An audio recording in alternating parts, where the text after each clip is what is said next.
What's up guys, this is Fisher here, and I'm going to be bringing a video for you guys who want to start Terraria but don't exactly know how to do it. So I'm doing this guide to point you guys in the right direction so you're not spending countless hours wondering what to do in the game. So it's a really big boost for any newcomers, any newbies in Terraria. So without further ado, let's go ahead and get into it.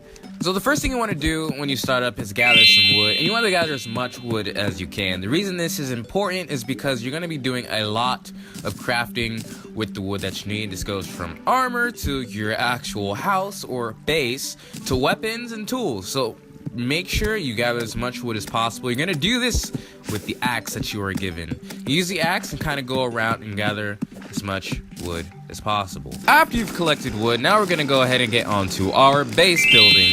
You want to do this, and this is the most important part, you want to do this where you spawn. As in the first place that you are at when you load up the game is where you want to build your house. The reason being because if you happen to die, which you may die if you're a newbie at this game, you don't want to die and then be in the middle of nowhere and have to go search for your base.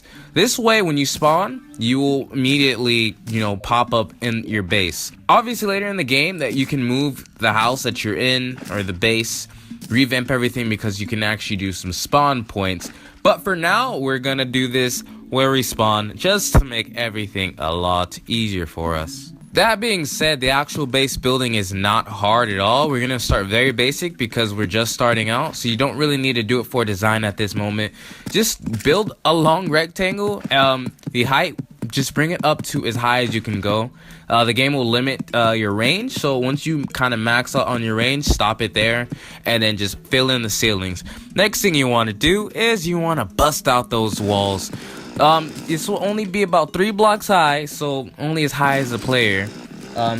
That is where you will put your doors. After you craft some doors with the lovely workbench that you get after gathering some wood, go ahead and place those babies down and the little openings that you have excavated in your lovely base. Next thing we're gonna do is we want to get some wood walls. The way that we get the wood walls is you go up to the workbench and build the wood walls. Now, these wood walls, they're actually gonna be a lot more than you think you may need.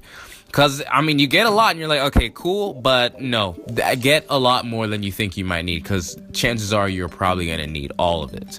So basically, fill the walls in. You can speed up this process by hitting the control button so that you can do speed building, and it'll basically fill up like that. Once you have done that, now you want to go and make the most out of your house. I made it a rectangle because we can fit much more NPCs as possible. And when you're in the beginning, you kind of want everybody to move in as much as possible because they are a big help to you later in the game. So all I did was put some walls down in between here, and now we're putting down some furniture. The furniture is not to look good, the furniture is actually necessary. For an NPC to move in, there's a certain height and width that the house needs to be. I can't remember what it is right now, but I will put it up on the screen, as well as a chair, a type of table, and a light source. The light source that we're gonna use will be a torch. A torch is made from gel, which you get from slimes, and any type of wood that you find out in the wild. All you have to do is put one of those light sources in the room, and then we will be set to go. Your house is now suitable for an NPC to move into. One of the important things that you want to do with wood, once you've gathered it, is you want to go ahead and build some armor. The armor doesn't provide too much defense, but any defense is good when you have no defense. Another thing with the defense, you can also build other tools and weapons that you may be interested in. So definitely do that first once you get some wood, get armor, and build some tools. So now after you've got your base all built up, another thing that we kind of got to do is we got to get back to nature. You chop down all those trees and you have a bunch of acorns. What you want to do is take those acorns, you want to go around and plant them back. The real reason for doing this is if you ever need wood later on in the game, you don't have to venture out super far every time you need wood and you just keep going farther and farther. This way you can literally just replant them and repopulate the trees in your area. And also, it makes a good scenery for your base. So if you want it to look good, as well as it actually adding to your benefit, then definitely plant those acorns back. So the very next thing you want to do before we can finish your day is get some stone. Reason we need some stone is because we're going to build a furnace. The furnace will let you burn and melt down all types of metal to make the metal type of block, as well as building other things that you can't normally make with just the workbench. It's very inexpensive to build the furnace, so once you do that, go ahead and place it down and you'll notice that your house is a little bit more toasty. Now at this point, another thing that you want to do if you want to take a little bit of adventure is go find some chests.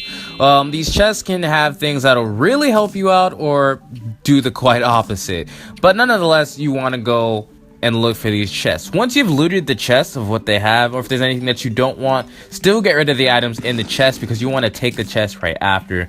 This being because chests are actually a really big important part of this game, because you are going to need storage later on in the game when you want to keep things but you don't want it in your inventory. This is a great way to have chests without actually going out and getting the iron and wood required to actually make the chest. So every time you find a chest, loot it and actually loot the chest itself so you can reuse it for storage later on. Alright guys, so those are the guides I'm going to give you for this video. If you want more, please do stay tuned because I will be posting more guide videos soon. If you happen to like this video, then go ahead and hit that like button. And if you like this content, then hit the subscribe button. So thank you for watching, and I'll see you guys in the next video. Doesn't have my speed.